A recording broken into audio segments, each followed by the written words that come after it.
निलंबित आईएएस अभिषेक प्रकाश के करीबी निकांत जैन पर ईडी का शिकंजा।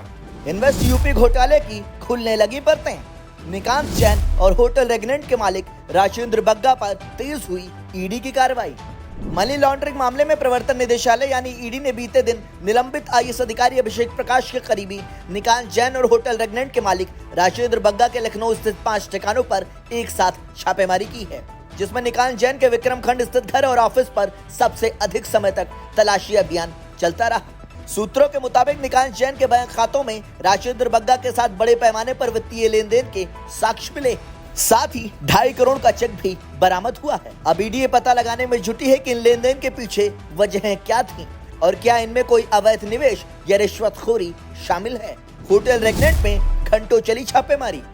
इस छापेमारी के दौरान ईडी की एक टीम निराला नगर स्थित होटल रेगनेंट पहुंची, जहां होटल के 5वीं मंजिल पर स्थित दफ्तर को सील कर दिया गया और किसी को अंदर बाहर नहीं जाने दिया गया। ईडी अधिकारियों ने होटल रिसेप्शन और ऑफिस में मौजूद बुकिंग रजिस्टर, निवेश से जुड़े दस्तावेज और लेन देन से जुड़ी फाइलें भी जब्त की। आपको बता दें कि राजेंद्र बग्गा अयोध्या रोड स्थित गोल्डन ब्लॉसम रिजॉर्ट में भी साझेदार हैं और ईडी अब वहां के निवेश और फंडिंग को लेकर भी पड़ताल कर सकती है। निकांत जैन के घर से मिले नए दस्तावेज।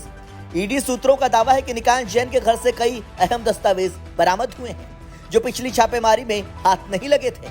इन दस्तावेजों में ऐसे सुराख हैं जो कई अन्य प्रभावशाली लोगों की संलिप्तता की ओर संकेत करते हैं। पिछले कुछ महीनों से मामले में ईडी उतनी एक्टिव नहीं थी, लेकिन हाल ही में निकांत और उसके परिवार के 5 अन्य बैंक खातों की जानकारी मिलने के बाद अचानक यह छापा मारा गया है। आखिर क्या है पूरा मामला?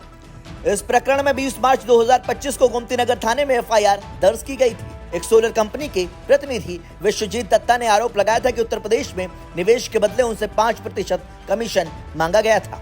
आरोप है कि यह मांग निकांत जैन ने इन्वेस्ट यूपी के तत्कालीन सीईओ अभिषेक प्रकाश के निर्देश पर की थी।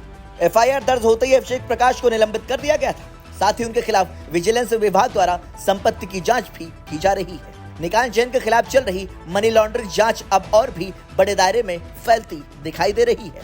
ईडी की ताजा कार्रवाई में सामने आए दस्तावेज इस केस को राजनीति, नौकरशाही और व्यापारिक गठजोड़ की दिशा में ले जा सकते हैं। अब निगाहें इस बात पर हैं कि आने वाले दिनों में क्या ईडी बड़े अफसरों और कारोबारियों पर भी शिकंजा कसती है या नहीं। Bureau report, संदेशवाहक।